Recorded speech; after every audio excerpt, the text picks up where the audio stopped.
ನಾನೇನಾದರೂ ನಿಮ್ಮ ಅಪ್ಪನ ಮನೆ ಆಸ್ತಿ ಕೇಳಿದ್ನ? ಇಲ್ಲ ತಾನೆ. ಯಾಕ್ರಿ ನನ್ನ ತಂಟೆಗೆ ಬರ್ತೀರಾ? ಸುಮ್ಮನೆ ಇರ್ರಿ ಅಂದರೆ ಇರೋದೇ ಇಲ್ಲ ಯಾರೂ. ಸುಮ್ಮನೆ ಬರ್ತೀರಾ, ಕೆಣಕ್ತೀರಾ, ಸುಮ್ಮನೆ ಹಾಗೆ ನನ್ನ ಕೈಯಲ್ಲಿ ಬೈಸ್ಕೊತೀರಾ, ಹಾಗೆ ಇದು ಮಾಡ್ತೀರಾ. ಸೊ ಇವೆಲ್ಲ ನಿಮಗೆ ಅವಶ್ಯಕತೆ ಇಲ್ಲ ಅಂದ್ಕೊಂಡಿದ್ದೀನಿ. ಏನೂ ಇಲ್ಲ, ಯಾರು ಏನು ಅಂಥ ಹೆವಿಯಾಗಿ ಯಾರೂ ಇದು ಮಾಡಲ್ಲ. ನಾನು ಮೊನ್ನೆ ಮಲ್ಲೇಶ್ವರಂದು ಒಂದು ಈ ಅಂಗಡಿಗೆ ಹೋಗಬೇಡಿ ಅಂತ ವಿಡಿಯೋ ಮಾಡಿದ್ದೆ. ಆ ವಿಡಿಯೋ ಹಾಕಿದ್ನಲ್ಲ, ಜಗಳ ಮಾಡಿದ್ದೀರಾ, ಯಾರ ಜೊತೆ ಜಗಳ ಮಾಡಿದ್ದೀರಾ ಅಂತ ತೋರಿಸಿಲ್ಲ, ಹಾಗೆ ಆ ಅಂಗಡಿನ ತೋರಿಸಿಲ್ಲ ಅಂತ ಅಂದರು. ನಮಗೆ ಜಗಳ ಮಾಡಬೇಕು ಅನ್ನೋ ಉದ್ದೇಶನೇ ಇರಲಿಲ್ಲ. ನಮಗೆ ಆ್ಯಕ್ಚುಲಿ ಹೇಳಬೇಕು ಅಂತ ಅಂದರೆ ನಾವು ರೀಸನ್ ಸುಮ್ಮನೆ ಕೇಳೋಕ್ಕೆ ಅಂತ ಹೋಗಿದ್ದು. ಎಲ್ಲ ಟೈಮಲ್ಲೂ ವೀಡಿಯೋಗಳು ಮಾಡ್ತಾ ಮಾಡ್ತಾ ಮಾಡ್ತಾ ನಮಗೇನು ಇದಿರಲಿಲ್ಲ. ಅದರಲ್ಲಿ ಮೆನ್ಷನ್ ಮಾಡಿಲ್ಲ ನಾನು, ಕರೆಕ್ಟು, ನಿಜ, ತಪ್ಪು. ಅದಕ್ಕೆ ಸಾರಿ ಕೇಳ್ತೀನಿ. ಎಲ್ಲಿ ಅಂತಲೂ ಕೂಡ ಹೇಳ್ತೀನಿ. ಯಾರೆಲ್ಲ ವೀಡಿಯೋ ನೋಡ್ತಿದ್ದೀರೋ ಖಂಡಿತವಾಗ್ಲೂ ವೀಡಿಯೋನ ಯಾರು ಮಿಸ್ ಮಾಡ್ಕೊಬೇಡಿ. ಯಾವ ಅಂಗಡಿ ಅಂತಲೂ ಕೂಡ ಹೇಳ್ತೀನಿ. ಮಲ್ಲೇಶ್ವರಮಲ್ಲಿ 8th ಕ್ರಾಸು, ಆ ಕಡೆಯಿಂದ ಬರ್ತಾ ಸುದರ್ಶನ್ನು, ಈ ಕಡೆಯಿಂದ ಹೋಗ್ತಾ ಆಶಾ ಸ್ವೀಟ್ಸ್ ಅಂತ ಇದೆ. ಆ ಮಧ್ಯದ್ರಲ್ಲಿ ಒಂದು ಚಿಕ್ಕದೊಂದು ಹೋಟೆಲ್ಲು, ಜ್ಯೂಸ್ ಅಂಗಡಿ, ಆಮೇಲೆ ಮಲ್ಲೇಶ್ವರಮಲ್ಲಿ ಹೂ ಮಾರ್ತಾರೆ, ಹಾಗೆ ಹಣ್ಣುಗಳು, ಆಮೇಲೆ ಓಲೆ, ಈ ಥರ ಎಲ್ಲ ಬಟ್ಟೆ ಎಲ್ಲ ಮಾರ್ತಾ ಇರ್ತಾರೆ. ಅಲ್ಲೊಂದು ಅಂಡರ್ ಪಾಸ್ ಅಂತ ಅಂದರೆ ಒಳಗಡೆ ಮೆಟ್ಲು ಇಳ್ಕೊಂಡು ಹೋದರೆ ಅಲ್ಲೊಂದು ಸ್ಲಿಪ್ಪರ್ ಅಂಗಡಿ ಇದೆ. ಹೋಗ್ತಾ ಗಮನಿಸಿ, ಅಲ್ಲೊಂದು ನನಗೆ ತುಂಬ ಅಲ್ಲೊಂದು ದೇವಸ್ಥಾನ ಕೂಡ ಇದೆ. ಹಣ್ಣಂಗಡಿ ಇವೆಲ್ಲ ಅಲ್ಲಿ ಗೊತ್ತೇ ಇರುತ್ತೆ. ಅಲ್ಲಿ ಹೆಣ್ಮಕ್ಳಿಗೆ ಬೇಕಾಗಿರೋಂಥದ್ದು ಓಲೆದು, ಸ್ಟಿಕ್ಕರ್ದು ಎಲ್ಲನೂ ಒಂದು ಇದಿದೆ. ಅದು ಶಾಪ್ ಹೆಸರು ನಾನು ಖಂಡಿತವಾಗ್ಲೂ ನೋಡಲಿಲ್ಲ. ಇಷ್ಟು ವರ್ಷದಿಂದ ಹೋಗ್ತಾ ಇದ್ದೀನಿ. ನಾನಂತೂ ದೇವರಾಣೆಗೂ ನನಗಂತೂ ಗೊತ್ತಿಲ್ಲ ಅದು ಯಾವ ಅಂಗಡಿ ಅಂತ. ಈ ಅಂಗಡಿಲಿ ಹೋಗಿದ್ದಿದ್ದು ನಾನು ಸ್ಲಿಪ್ಪರ್ನ ತೊಗೊಳಕ್ಕೆ. ಬಟ್ ಅದರಲ್ಲಿ ನಾನು ಮೆನ್ಷನ್ ಮಾಡಿಲ್ಲ. ನಾನೇ ಹೇಳ್ತೀನಿ, ಅದರಲ್ಲಿ ನಾನು ಯಾವುದೇ ಕಾರಣಕ್ಕೂ ಮೆನ್ಷನ್ ಮಾಡಿರಲಿಲ್ಲ. ಸೊ ನಿಮ್ಮ ಮನೇಲೂ ಅಕ್ಕ ತಂಗಿದಿರು ಇರ್ತಾರೆ, ಅಮ್ಮ ಇರ್ತಾರೆ, ಮಕ್ಕಳಿರ್ತಾರೆ, ಹೆಣ್ಮಕ್ಳಿರ್ತಾರೆ. ಅಷ್ಟೊಂದು ಜನ ಇರೋವಾಗ, ಕ್ರೌಡ್ ಇರೋವಾಗ ನಾವು ಹಿಂಗೆ ಹಿಡ್ಕೊಂಡು ವೀಡಿಯೋ ಮಾಡಬೇಕು ಅಂತ ಅಂದರೆ ಎಷ್ಟು ಕಷ್ಟ ಇರುತ್ತೆ ಯೋಚನೆ ಮಾಡಿ. ನಿಮ್ಗೇನಾದ್ರು ಯೋಗ್ಯತೆ ಇದೆಯಾ ಈ ಥರ ವೀಡಿಯೋ ಮಾಡೋಕ್ಕೆ? ಇಲ್ಲ ತಾನೇ. ಯಾಕೆ ಬೇರೆಯವ್ರ ವಿಚಾರದಲ್ಲಿ ಸುಮ್ಮನೆ ಮೂಗು ತೋರಿಸ್ಕೊಂಡು ಬರೋದು ಅನಾವಶ್ಯಕ ಅಂತ ಅಂದ್ಕೊತೀನಿ ನಾನು. ಹಾಗೆಲ್ಲ ಮಾಡೋಕ್ಕೆ ಹೋಗಬೇಡಿ. ದಯವಿಟ್ಟು ಕಮೆಂಟ್ ಹಾಕೋರೆ ಆಗಲಿ, ಇನ್ನೊಂದು ಬೇರೆ ಥರ ಹೆಣ್ಮಕ್ಳ ಬಗ್ಗೆ ತಾತ್ಸಾರವಾಗಿ ಮಾತಾಡೋದೇ ಆಗಲಿ, ಇನ್ನೊಂದು ಥರ ಮಾತಾಡೋದೇ ಆಗಲಿ ಮಾಡಿದ್ರೆ ಎಲ್ಲರಿಗೂ ಇದೇ ಉತ್ತರನೇ. ಟ್ರ್ಯಾಕ್ಟ್ರ್ ಸೌಂಡು ಏನೂ ಮಾಡೋಕ್ಕಾಗಲ್ಲ. ಸೊ ನನಗೆ ಈ ಮನೆಯಲ್ಲಿ ಎಷ್ಟು ಕೆಲಸ ಇರುತ್ತೆ ಅಂತ ಅಂದರೆ, ಬೆಳಗ್ಗೆ ಎದ್ದಾಗಿಂದಲೂ ಎಷ್ಟು ಕೆಲಸ, ಆ ಕೆಲಸದಲ್ಲೂ ಇದೊಂದು ವಿಡಿಯೋ ಮಾಡಿಕೊಂಡು ನನ್ನ ಮನೆ ಪರಿಸ್ಥಿತಿನೂ ನೋಡಿಕೊಂಡು, ನನ್ನ ಎಷ್ಟು ಕೆಲಸ ಇರ್ತವೆ ಅವನ್ನೆಲ್ಲ ಮಕ್ಕಳನ್ನ ನೋಡಿಕೊಂಡು ಎಲ್ಲನೂ ನೋಡಿಕೊಂಡು ಅಲ್ಲೊಂದು ಮಿಸ್ಟೇಕ್ ಆಯಿತು, ಸಾರಿ ಅಂತ ಕೇಳ್ತೀನಿ. ಹಾಗೆ ಯಾರು ಕೂಡ ಬೇಜಾರು ಮಾಡ್ಕೊಬೇಡಿ. ನಾನು ಯಾರ ಮನೆ ಸುದ್ದಿಗೂ ಹೋಗಲ್ಲ, ಹಾಗೆ ನಾನು ಸುದ್ದಿಗೆ ಬಂದರೆ ನಾನಂತೂ ಬಿಡಲ್ಲ.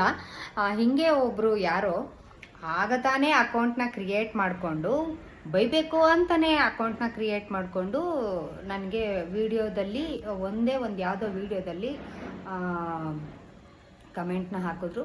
ಅವರು ಹೆಸರು ಗೊತ್ತು ಚೆನ್ನಾಗಿ, ಬಟ್ ನನಗೆ ತುಂಬ ಬೇಕಾಗಿರೋರು ಅಂತಲೂ ಗೊತ್ತು ನನಗೆ. ಸೊ ನಾನು ಅವೆಲ್ಲ ಜಾಸ್ತಿ ಇದನ್ನು ಮಾಡೋಕ್ಕೋಗಲ್ಲ. ಬೈಬೇಕಾ? ನಿಮಗೆ ಅಷ್ಟೊಂದು ನಿಮಗೆ ಇದಿತ್ತು ಅಂತ ಅಂದರೆ ಬನ್ನಿ, ಬೈದು ಎದುರುಗಡೆ ಬೈರಿ, ಹಿಂದಗಡೆ ಬೈಯೋ ಅಂಥದ್ದಲ್ಲ. ಎದುರುಗಡೆ ಬೈದು ಇಂಥ ಇದನ್ನು ತೀರಿಸ್ಕೊಳ್ಳೋ ಅಂಥವ್ರು, ಅವ್ರನ್ನ ಹೇಡಿಗಳು ಅಂತ ಕರಿತೀವಿ ನಾವು. ನಿಮ್ಮ ಕಡೆ ಏನಂತ ಕರೀತಾರೋ ನನಗಂತೂ ಗೊತ್ತಿಲ್ಲ. ಹೇಡಿಗಳು ಅಂತ ಅಂದರೆ ಅರ್ಥ ಆಗಿರಬೇಕು. ಮುಂದಗಡೆ ಬಂದು ಮಾತಾಡೋ ಅಂಥವ್ರು ಮಾತಾಡಿ, ಇದು ಕರೆಕ್ಟ್ ಅಲ್ಲ, ತಪ್ಪು ಅಂತ. ಅಕೌಂಟ್ನ ಕ್ರಿಯೇಟ್ ಮಾಡಿ ಆಗಾಗ ಕ್ರಿಯೇಟ್ ಮಾಡಿಕೊಂಡು ಈ ಕಮೆಂಟ್ಗಳನ್ನ ಹಾಕೋದು ಇಂಥವೆಲ್ಲ ಮಾಡ್ತಾ ಇರ್ತಾರೆ. ಅಫ್ಕೋರ್ಸ್ ನಮಗೂ ಕೂಡ ಕೆಲವೊಂದೆಲ್ಲ ಬಂದಿರ್ತವೆ. ಬಟ್ ನಿಮ್ಮ ಮನೇಲೂ ಹೆಣ್ಮಕ್ಳು ಇರ್ತಾರೆ, ಏನಾದರೂ ಅಕಸ್ಮಾತ್ ಇತ್ತು ಅಂತ ಅಂದರೆ ತಂಗಿನೋ ಅಕ್ಕನೋ ಮಗಳು ಅಂದ್ಕೊಂಡು ಎಕ್ಸ್ಕ್ಯೂಸ್ ಮಾಡಿ, ನಾವಂತೂ ನಾನು ಹೇಳಿದ್ನಲ್ಲ, ನಾನಂತೂ ಯಾರ ತಂಟೆಗೂ ಹೋಗಲ್ಲ, ನಿಮ್ಮ ಯಾರಿದಕ್ಕೂ ಬರಲ್ಲ, ನನ್ನ ಪಾಡಾಯಿತು, ನಂದಾಯಿತು ಅಷ್ಟೇ ನನ್ನ ಕೆಲಸ ಅಂತ ಹೇಳ್ತಾ ಬನ್ನಿ. ಯಾಕೆ ತಡ ಮಾಡೋದು, ಇವತ್ತು ಬೆಳಗ್ಗೆಯಿಂದ ಎಷ್ಟು ಕೆಲಸ ಇತ್ತು ಮನೆಯಲ್ಲಿ. ಹಾಗೆ ಏನೇನೆಲ್ಲ ಮನೆಯಲ್ಲಿ ಪೂಜೆ, ಬೆಳಗ್ಗೆಯಿಂದ ಪೂಜೆ, ಹಾಗೆ ಇನ್ನೊಂದು ಮಗಳದ್ದು ಸ್ವಲ್ಪ ಕೆಲಸ ಆಯಿತು, ಹೊರಗಡೆ ಹೋಗ್ಬೇಕಾಯಿತು, ಮಗುನ ಸ್ವಿಮ್ಮಿಂಗ್ ಫೂಲಿಗೆ ಕರ್ಕೊಂಡು ಹೋಗೋದಿತ್ತು, ಅದೆಲ್ಲ ಮುಗಿಸ್ಕೊಂಡು ನೋಡಿ ಇಷ್ಟೊತ್ತಾಯಿತು ನನಗೂ ಕೂಡ ಟೈಮು. ಬನ್ನಿ, ಬೆಳಗ್ಗೆಯಿಂದ ಏನೇನು ಕೆಲಸ ಆಯಿತು. ಹಾಗೆ ಇವಾಗ ಒಂದು ಕಡೆ ಹೋಗಬೇಕು, ದೇವಸ್ಥಾನಕ್ಕೆ ಕೂಡ ಹೋಗಬೇಕು ಇವಾಗ. ಯಾಕೆ ತಡ ಮಾಡೋದು, ಬನ್ನಿ ಕರ್ಕೊಂಡೋಗಿ. ಬೆಳಗ್ಗೆನೇ ಎದ್ದು ಮಕ್ಕಳನ್ನ ಸ್ವಿಮ್ಮಿಂಗಿಗೆ ಕರ್ಕೊಂಡು ಹೋಗಬೇಕು ಹೇಳ್ತಾರೆ. ಕೆಲವರು ಕಮೆಂಟ್ಗಳು ಹಾಕ್ಬೋದು, ಬಟ್ ನಮ್ಮನೆ ಇದು ನಮಗೆ ಗೊತ್ತಿರುತ್ತೆ ಎಷ್ಟೆಷ್ಟು ಕೆಲಸ ಇರುತ್ತೆ ಅಂತ.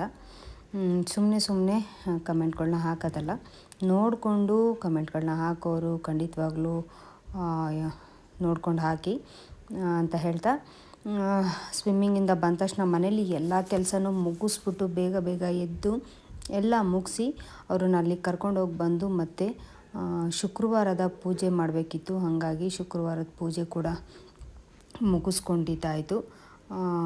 ಮಗಳು ಯಾಕೋ ಅಮ್ಮ ಪಕ್ಷಿ ಬೇರೆ ಸತ್ತೋಗಿತ್ತು ಅಂತ ಅಂದ್ಲಲ್ವ, ಹಾಗಾಗಿ ಸ್ವಲ್ಪ ಯಾಕೋ ಮನೆ ಮೇಲೆ ಒಂದಷ್ಟು ದೃಷ್ಟಿ, ಕೆಟ್ಟ ಕಣ್ಣುಗಳು, ಕೆಟ್ಟ ಕಣ್ಣುಗಳು ಅಂತ ಅಂದರೆ ಗೊತ್ತಿರಬೇಕು ನಿಮಗೆ. ಜನದ ಕಣ್ಣಿಗೆ ಮರ ಕೂಡ ಸಿಡಿಯುತ್ತಂತೆ, ಅಷ್ಟು ದರಿದ್ರವಾಗಿರುತ್ತೆ ಅಂತಲೇ ಹೇಳ್ಬೋದು ಕೆಲವ್ರ ಕಣ್ಣು.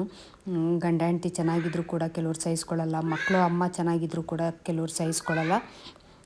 ಕೆಲವ್ರು ಹೀಗೆ ಇರ್ತಾರೆ, ಅವ್ರ ಮನೆ ನೆಮ್ಮದಿ ಹಾಳಾಗೋಗಲಿ ಹಂಗೆ ಹಿಂಗೆ ಅಂತ ಕೇಳ್ಕೊಳ್ಳೋರು ತುಂಬ ಜನ ಇರ್ತಾರೆ. ಹಾಗಾಗಿ ಗೊತ್ತಿಲ್ಲ, ಈ ಕೆಟ್ಟ ಕಣ್ಣಿಂದ ಎಷ್ಟೋ ಜನದ ಮನೆಯಲ್ಲಿ ಸಂಸಾರಗಳು ಹಾಳಾಗೋಗ್ತವೆ. ತುಂಬ ಜನದ ಮನೆಯಲ್ಲಿ ಒಡೆದಿರೋದು ಉಂಟು, ಬಿರುಕಾಗಿರೋದು ಉಂಟು ಕಣ್ಣುಗಳಿಂದ. ಮರನೇ ಎಂಥ ಬಂಡೆನೂ ಕೂಡ ಸಿಡಿಯೋ ಅಂಥ ಮನುಷ್ಯನ ಕಣ್ಣಿಗೆ. ಒಂದು ಸಣ್ಣ ಉದಾಹರಣೆ ಅಂದರೆ, ನಮ್ಮ ಮನೇಲಿ ಫಿಶ್ಗಳು ಸತ್ತೋಯ್ತು, ಹಾಗೆ ಪಕ್ಷಿ ಕೂಡ ಸತ್ತೋಯ್ತು ಅನ್ನೋದು ಒಂದು ಇದಾಯಿತು. ಹಾಗಾಗಿ ಮಗಳು ಯಾವುದಾದ್ರು ದೇವಸ್ಥಾನಕ್ಕೆ ಹೋಗ್ಬರೋಣ ಅಂತ ಅಂದ್ಲು. ನಾನು ಕೂಡ ಸರಿ ಆಯಿತು ಅಂತ, ನಾನು ರೆಗ್ಯುಲರಾಗಿ ಅಂದರೆ ನಾನು ತಿಂಗಳಿಗೆ 15 ದಿವಸಕ್ಕೆ ಯಾವಾಗಾದರೂ ಈ ದೇವಸ್ಥಾನಕ್ಕೆ ಹೋಗ್ತಾನೆ ಇರ್ತೀನಿ, ಗೂಬೆಕಲ್ಲಮ್ಮ ದೇವಸ್ಥಾನ ಅಂತ. ಸೊ ಈ ದೇವಸ್ಥಾನಕ್ಕೂ ಕೂಡ ಹೋಗಿ ಇನ್ನೇನು ಪೂಜೆ ಮುಗಿಸಿ ಆಚೆ ಬರೋ ಅಷ್ಟರಲ್ಲಿ ಹೊರಗಡೆ ಅಂತೂ ಎಂಥ ಬಿರುಗಾಳಿ ಅಂತ ಅಂದರೆ ತುಂಬಾ ಗಾಳಿ, ಮಳೆ ಬರೋ ವಾತಾವರಣ ಕೂಡ ಸ್ಟಾರ್ಟ್ ಆಯಿತು. ನನಗೇ ಭಯ ಆಯಿತು. ಎಲ್ಲ ಅಲ್ಲಿರೋ ಇದೆಲ್ಲ ಸುಂಟ್ರು ಗಾಳಿ ಥರ ಎದ್ದೇಳೋಕ್ಕೆ ಸ್ಟಾರ್ಟ್ ಆಯಿತು ಅಂತ ಹೇಳ್ತಾ, ಇಲ್ಲಿ ಕೂಡ ನಾನು ಪೂಜೆ ಎಲ್ಲ ಆದಮೇಲೆ ಇಲ್ಲಿ ಕೂಡ ಸ್ವಲ್ಪ ಹೊತ್ತು ಆರಾಮಾಗಿ ಕೂತ್ಕೊಂಡು ನಾನು ನನ್ನ ಮಗಳು ದೇವ್ರ ಹತ್ರ ಕೇಳಿಕೊಂಡು, ಮಾಡಿರೋರು ನಮಗೆ ಕೆಟ್ಟದ್ದನ್ನ ಬಯಸ್ತಾ ಇರೋರು ಇವ್ರಿಗೆಲ್ಲ ನೀನೇ ಕಾಪಾಡು, ಒಳ್ಳೆಯದು ಕೂಡ ಮಾಡು ಅಂತ ಕೇಳ್ಕೊಂಡ್ವಿ. ಯಾಕೆ ಅಂತ ಅಂದರೆ, ಶತ್ರುಗಳು ಇರಬೇಕಂತೆ, ಎದುರುಗಡೆ ಶತ್ರುಗಳಿರಬೇಕು. ನಾವು ಬೆಳಿಬೇಕು ಅಂತ ಅಂದರೆ ಶತ್ರುಗಳು ಇರಲೇಬೇಕು, ಯಾರಿಗೇ ಆಗಲಿ.